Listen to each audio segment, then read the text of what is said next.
Engineering mathematics 1 च्या लेक्चरमध्ये तुमचे स्वागत आहे आणि हे लेक्चर क्रमांक 25 आहे आणि आज आपण बीटा आणि गामाच्या काही खास कार्याबद्दल बोलणार आहोत जे या इम्प्रॉपर इंटिग्रल्सच्या वर्गात येतात। म्हणून मुख्यतः आपण चर्चा करणार आहोत अशा विशेष कार्यांचा कन्व्हर्जन्स जे इम्प्रॉपर इंटिग्रल्स आहेत। मागच्या लेक्चरमध्ये आपण पाहिले आहे की खूप उपयोगी कंपॅरिझन टेस्ट आहे। उदाहरणार्थ इकडे आपल्याकडे f आणि g फंक्शन आहे। आपण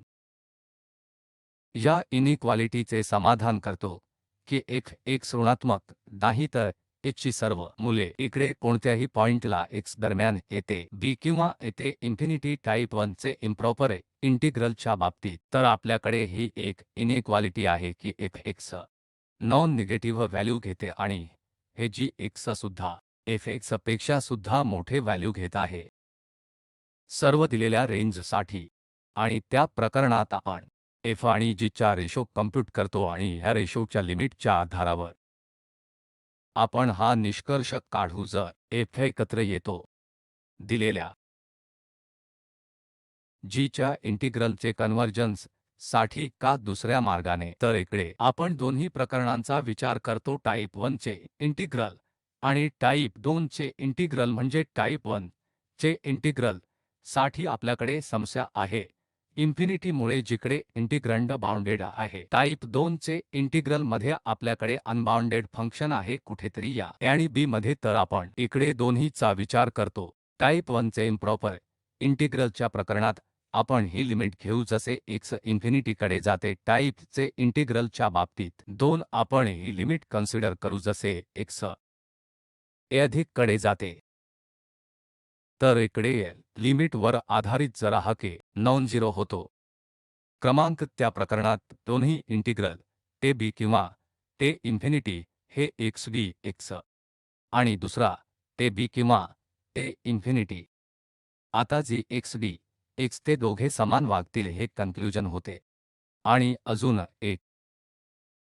समावेश फॉर्म होता जर k शून्य असतो आणि हे g x integral g x वरती कोणत्याही प्रकरणात जेव्हा k शून्य असतो म्हणून जर हे एकत्र येतात जसे आपण इन्फिनिटी किंवा कडे जवळ येतो हा g x लवकर वाढत जातो म्हणून जर या प्रकरणात इंटिग्रल कन्व्हर्ज झाला तर दुसरा पण कन्व्हर्ज होईल आणि आपल्याला परिणाम सुद्धा मिळाला की जर हा k त्या प्रकरणात इन्फिनिटी असेल जर दुसरा g इंटिग्रल हे विचलित होते या प्रकरणात आपण निष्कर्ष लावू शकतो की हे सुद्धा विचलित होईल तर या परिणामांच्या आधारावर काही कन्व्हर्जन्स दोन विशेष कार्यांचा कन्व्हर्जन्स सिद्ध करेल जे आहे बीटा व गामा कार्य म्हणून पहिले मी परिभाषित करेन ती कार्य काय आहेत तर त्याआधी आपल्याला टेस्ट इंटिग्रल सुद्धा लागतील पुन्हा मागच्या लेक्चर मधून आणि आपण तिकडे या दोन प्रकारचे इंटिग्रल बघितलेत हे वापरले होते जेव्हा आपण टाइप 2 च्या इंटिग्रल बद्दल बोलत होतो इकडे कन्व्हर्जन्स इंटिग्रल एकापेक्षा p कमीसाठी एकत्र येतो आणि जेव्हा हा p अधिक किंवा 1 च्या समान असेल तेव्हा विचलित होतो या प्रकरणात जेव्हा आपण टाइप 1 चे इम्प्रॉपर इंटिग्रल्स बद्दल चर्चा करत होतो त्या प्रकरणात हा इंटिग्रल 1 वर x पॉवर p एकत्र येतात जेव्हा आपल्याकडे एकापेक्षा अधिक p असतो आणि हे इंटिग्रल विचलित होते 1 पेक्षा कमी किंवा समान p साठी म्हणजे हे दोन इंटिग्रल परत वापरले जातील त्या विशेष कार्यांसाठी कंपॅरिझन टेस्टसाठी तर या कार्याकडे येता आपल्याकडे बीटा आणि गामा कार्य आहेत आणि हे बीटा फंक्शन या इंटिग्रल नोटेशनने परिभाषित होते आपण इकडे b वापरले n आणि हे b n परिभाषित होते हे इंटिग्रल 0 ते 1 म्हणून x पॉवर n वजा 1 आणि 1 वजा x पॉवर n वजा 1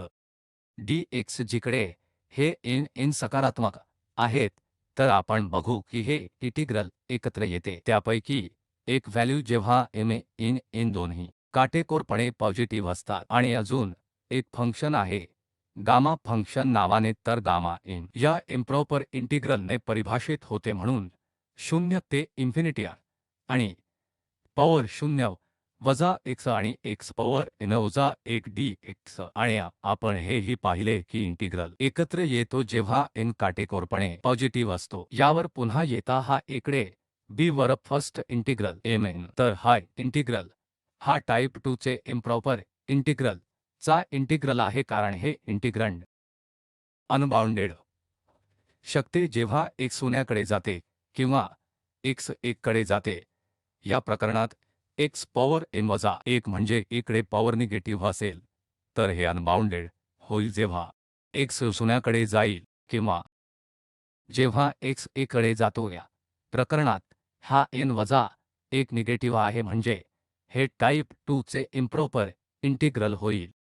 दुसऱ्या प्रकरणात आपल्याकडे 0 ते इन्फिनिटी आहे म्हणजे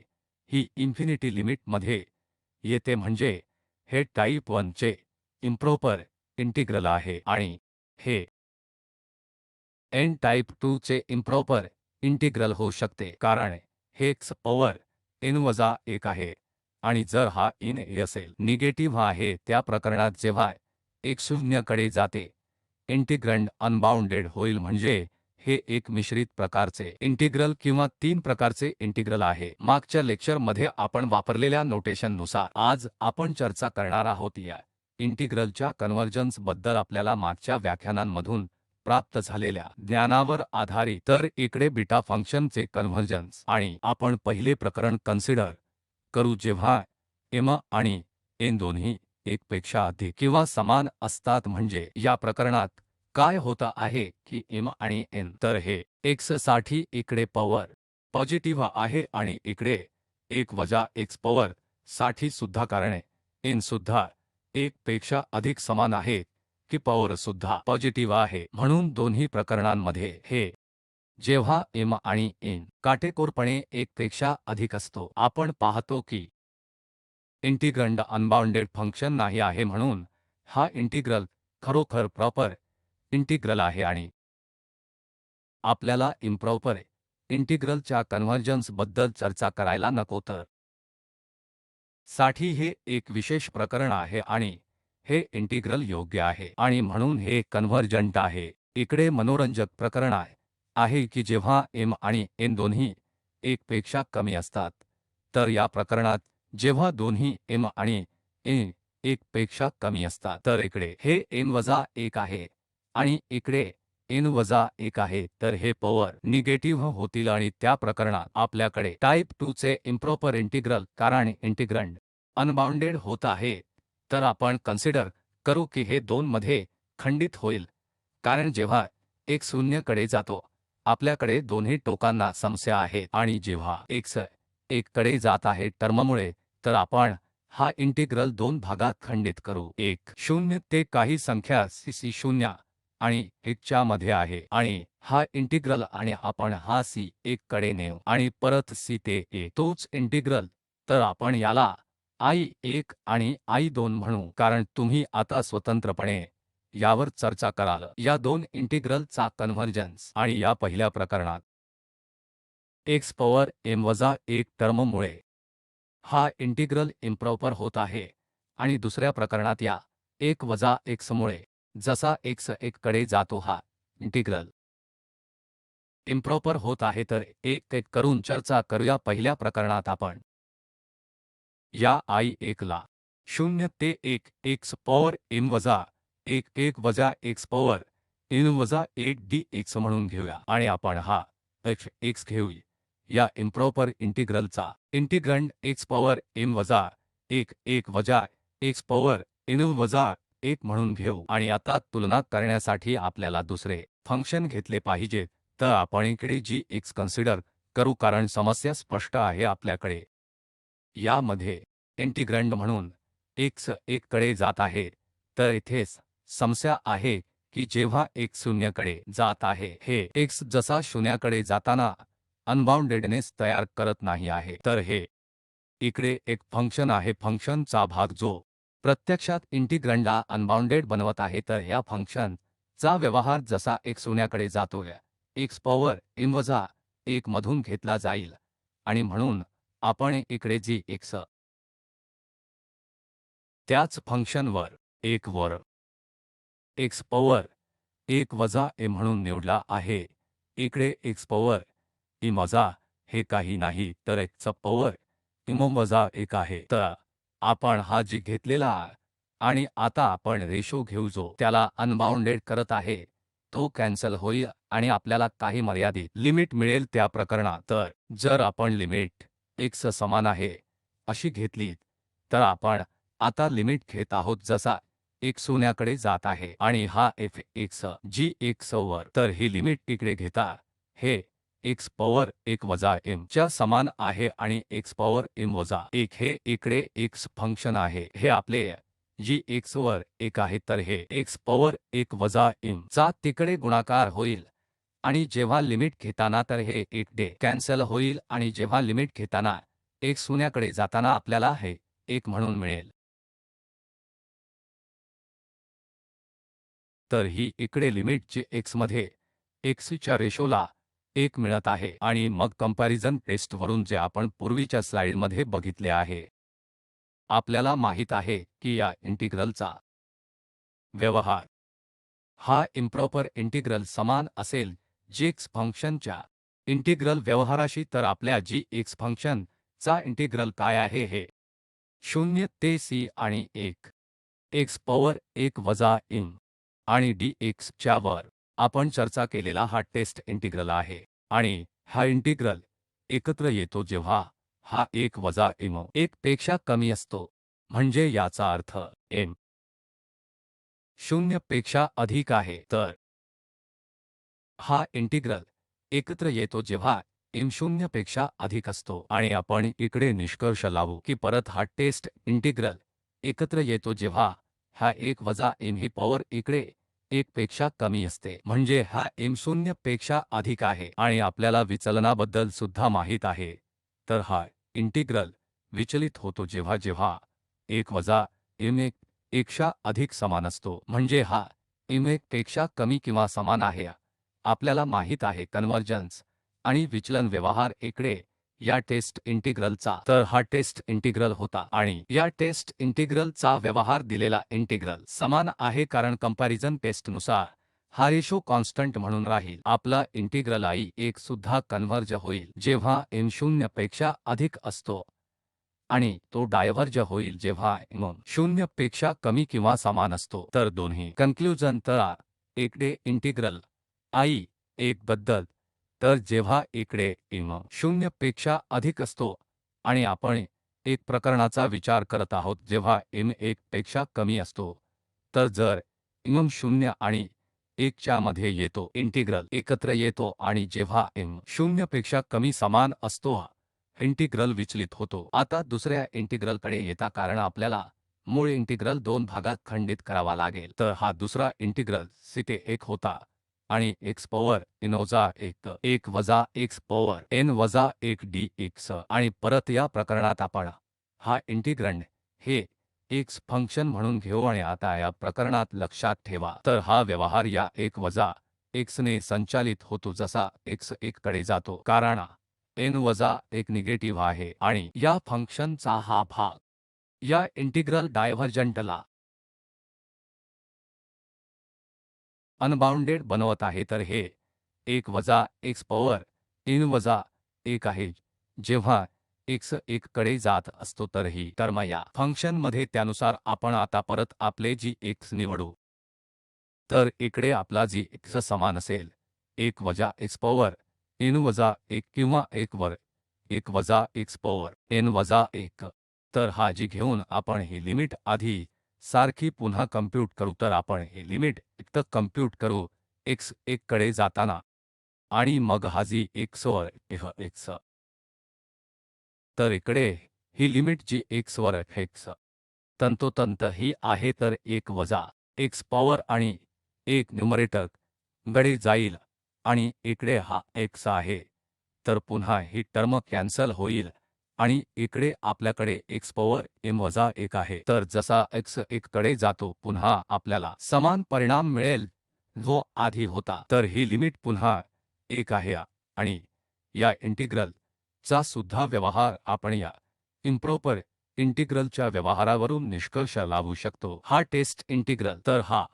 आपला टेस्ट इंटिग्रल होता 1 वर 1 वजा x पॉवर 1 वजा n dx आणि एकत्र येते जेव्हा 1 वजा n ही पॉवर 1 पेक्षा कमी असेल। याचा अर्थ म्हणजे n 1 पेक्षा अधिक आहे 0 पेक्षा अधिक आहे आणि हे विचलित होतोय जेव्हा 1 म्हणजे n इकडे 1 पेक्षा अधिक असेल याचा अर्थ n 0 पेक्षा कमी समान आहे। इंटिग्रलच्या या भागाचा सुद्धा एक व्यवहार आहे की जेव्हा n 0 आणि 1 च्या मध्ये असतो इंटिग्रल एकत्र येतो आणि जेव्हा 1 पेक्षा कमी समान असतो हा इंटिग्रल विचलित होतो। आमच्याकडे इतर एकासाठी समान परिणाम होते पण ती कंडिशन m वर होती। तर हे दोन एकत्र करता आपल्याला काय मिळते की आपले बीटा फंक्शन 0 ते 1 x पॉवर m वजा 1 आणि 1 वजा x 1 होते आणि हे दोन भागात घेता आणि आपण कन्वर्जन्स साठी प्रत्येकावर स्वतंत्रपणे चर्चा केली तर हा इंटिग्रल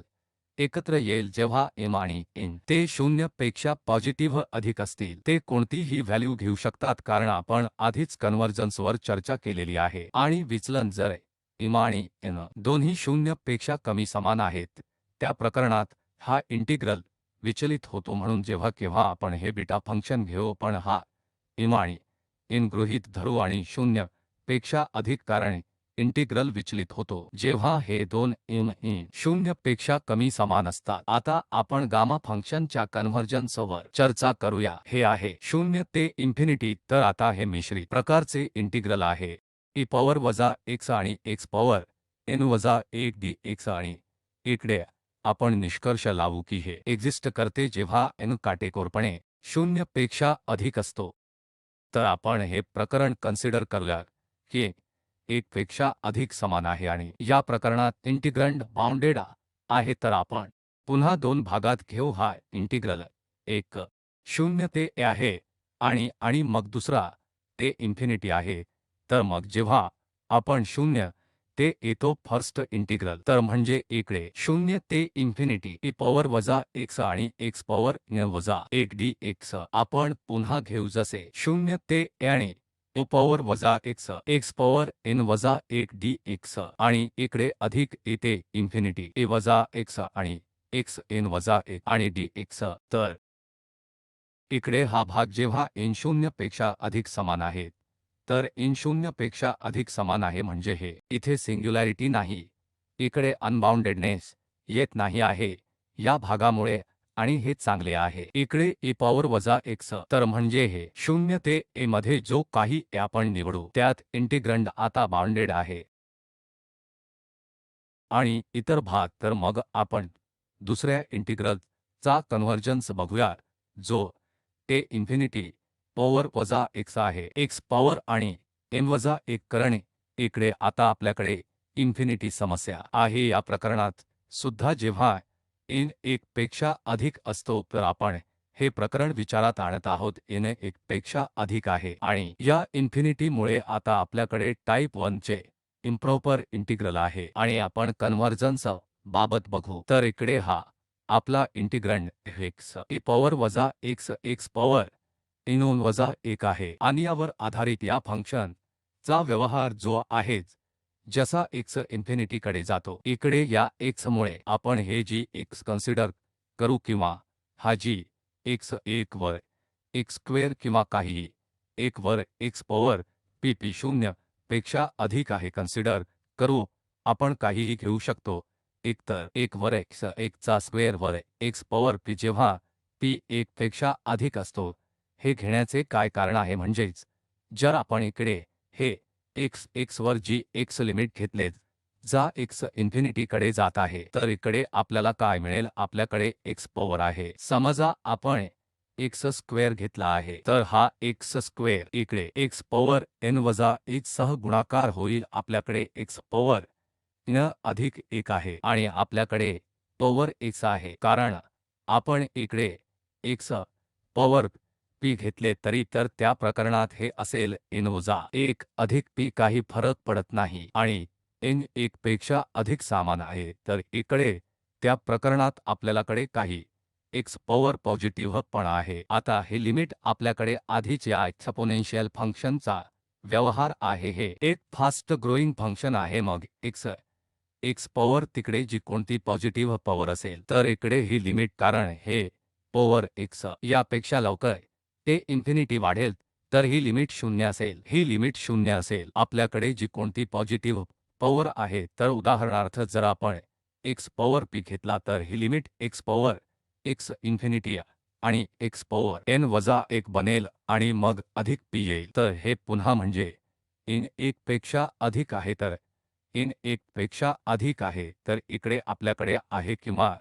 1 पेक्षा अधिक समान आहे, म्हणजे हे 0 पेक्षा अधिक समान आहे आणि इकडे आपल्याकडे आहे p 1 पेक्षा अधिक आहे, तर या प्रकरणात सुद्धा आपल्याकडे ही पॉवर 1 पेक्षा अधिक आहे, तर इकडे ही पॉवर x कोणत्या ही परिस्थितीत 1 पेक्षा अधिक आहे आणि तीच परिस्थिती होईल की जेव्हा आपण x इन्फिनिटीकडे जात असलेली लिमिट घेऊ, लिमिट 0 असेल। आणि आता आपल्याकडे कंपॅरिझन टेस्ट आहे, जेव्हा x तेव्हा लिमिट 0 असेल, याचा अर्थ जी x लवकर वाढत आहे या x फंक्शनपेक्षा, आणि हा इकडे आपला जी x 1 वर x स्क्वेअर। तर जर हा जी x इंटिग्रल जी x कन्वर्ज झाला तर आपण निष्कर्ष काढू शकतो की f सुद्धा कन्वर्ज होईल, कारण या रेशोमधून जर आपल्याला हा 0 मिळत असेल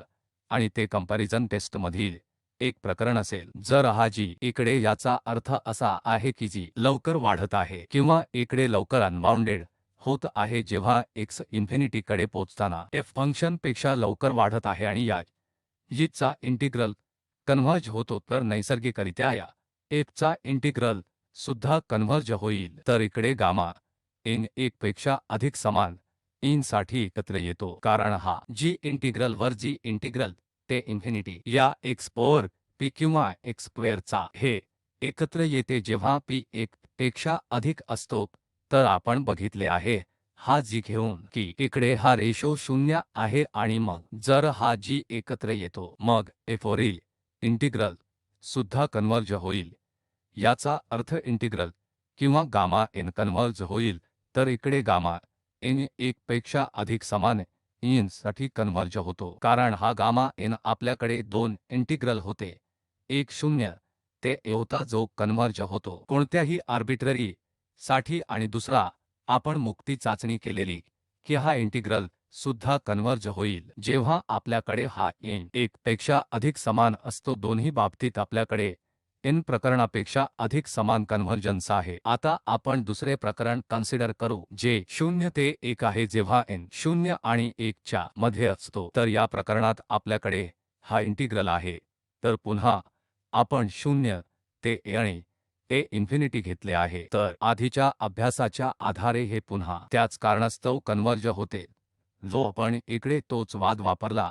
आहे जो इकडे वापरला आहे। आपण हे फंक्शन निवडू आणि पुन्हा इकडे जेव्हा n 0 आणि 1 च्या मध्ये असतो त्याच लिमिट मध्ये आपल्याला 0 मिळेल, आणि ज्यार्थी इंटिग्रल जी कन्वर्ज होतो दुसरा सुद्धा कन्वर्ज होईल, तर त्या प्रकरणात दुसरा इंटिग्रल कन्वर्ज होतो। आणि आता आपण दुसऱ्या इंटिग्रल साठी चाचणी करू, कारण जेव्हा n 0 आणि 1 च्या मध्ये असतो आपल्याकडे x पॉवर निगेटिव्ह असते, तर या कारणामुळे जेव्हा x 0 कडे येतो आपल्याला अनबाउंडेड फंक्शन मिळते, म्हणजे हा टाइप 2 चा इम्प्रॉपर इंटिग्रल आहे। तर याचा कन्वर्जन्स कन्सिडर करा, आपण हा x इंटिग्रंड घेऊ समान प्रक्रियेचा, आणि जी कारण हे फंक्शन या x पॉवर n वजा 1 मुळे अनबाउंडेड होत आहे, म्हणून आपण हा g नक्की x पॉवर वजा 1 घेऊ। आणि जर आपण ही लिमिट घेतली जसा x 1 कडे जात असताना, जेव्हा x 0 कडे जात असताना, खरंतर एडे नाही, कारण इकडे समस्या आहे की जेव्हा 0 कडे जात असतो तर a पॉवर 0, जेव्हा x 0 कडे जात असताना, तर आपण x 0 कडे जात असताना घेऊ, कारण जेव्हा x 0 कडे जात असताना इंटिग्रंड अनबाउंडेड होते, तर जेव्हा आपण x 0 कडे जात असताना घेऊ तर पॉवर 0 आणि हे 1 होईल, जे 0 च्या समान नाही, तर इकडे 1 आहे, ही लिमिट 1 होणार आहे आणि जी 0 ला समान नाही, तर इकडे या फंक्शनचा व्यवहार या फंक्शनच्या व्यवहाराशी समान असेल। तर आता आपल्याला आधीच माहित आहे इकडे हे फंक्शन आहे 1 वर 1 वजा n आहे, तर या g वरचे इंटिग्रल 0 ते 1 आणि हे कन्व्हर्ज होते जेव्हा हा n 0 आणि 1 च्या मध्ये असतो। हे इंटिग्रल कन्व्हर्ज होते आपल्याला माहित आहे टेस्ट इंटिग्रल, आणि यावर आधारित आपण निष्कर्ष लावू शकतो की आपला गामा इंटिग्रल सुद्धा कन्व्हर्ज होईल, कारण ते इंटिग्रल प्रमाणेच व्यवहार करतील। जर हे इंटिग्रल कन्व्हर्ज होते दुसरे देखील कन्व्हर्ज होईल, जर हे डायव्हर्ज होते तर दुसरे देखील डायव्हर्ज होईल, कारण इकडे ही लिमिट 1 आहे। तर या प्रकरणात इंटिग्रल पुन्हा कन्व्हर्ज होते जेव्हा हा n 0 आणि 1 च्या मध्ये असतो। आता तिसरे प्रकरण ज्यावर आपण चर्चा करू जेव्हा n 1 पेक्षा कमी समान असतो। तर n 0 पेक्षा कमी समान आहे, तर हरेच प्रकरण उरले आहे प्रकरण 3। तर या प्रकरणात आपण हा 0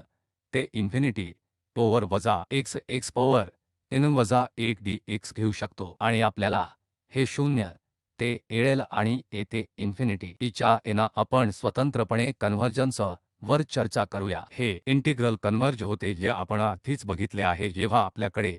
ते इन्फिनिटी असते, कारण आपण हे आता घेऊ। आता या f(x) e पॉवर वजा x पॉवर n साठी आपण हे फंक्शन x आणि g घेऊ। आपण हे x पॉवर n वजा 1 घेऊ। तर जेव्हा n निगेटिव्ह असतो हे अनबाउंडेड होते, आणि पुन्हा आपल्याला ही लिमिट घ्यायला हवी जसा x 0 कडे जातो। तर जेव्हा आपण ही लिमिट घेतो x 0 कडे जातो, तर या प्रकरणात पुन्हा मला इकडे पॉइंट आउट करू दे, हे x 0 कडे येत आहे उजव्या बाजूने, आणि या प्रकरणात सुद्धा हे पॉवर 0 1 असेल 0 शी समान नाही। तर परत तीच परिस्थिती आहे की जर हा इंटिग्रल g वर आणि हा इंटिग्रल इकडे ते अगदी समान व्यवहार करतील, आणि ते इकडे बघू शकतो, तर आपल्याकडे वर 1 वजा n आहे, आणि हा इंटिग्रल विचलित होतो जेव्हा n 0 पेक्षा कमी समान असतो, कारण n 0 पेक्षा कमी समान आहे। आपल्याकडे हा इंटिग्रल 1 अधिक काहीतरी आहे, तर हा इंटिग्रल डायव्हर्ज होईल, कारण हा इंटिग्रल कन्व्हर्ज होतो जेव्हा 1 वजा n 1 पेक्षा कमी असतो। पण या प्रकरणात ही इकडे पॉवर जेव्हा n निगेटिव्ह असतो हे 1 च्या अधिक समान असेल, आणि त्या प्रकरणात हा इंटिग्रल डायव्हर्ज होईल, आणि म्हणूनच इंटिग्रल 0 ते सुद्धा डायव्हर्ज होईल। तर आपल्याकडे हा गामा n आहे जो डायव्हर्ज होतो जेव्हा n 0 पेक्षा कमी समान असतो। तर आपण n साठी सर्व शक्यतांचा विचार केला आहे, आणि 0 पेक्षा कमी समान आणि 0 आणि 1 च्या मध्ये आणि 1 पेक्षा अधिक समान। तर त्या प्रकरणांमध्ये याच्या व्यतिरिक्त ते इंटिग्रल कन्व्हर्ज होते,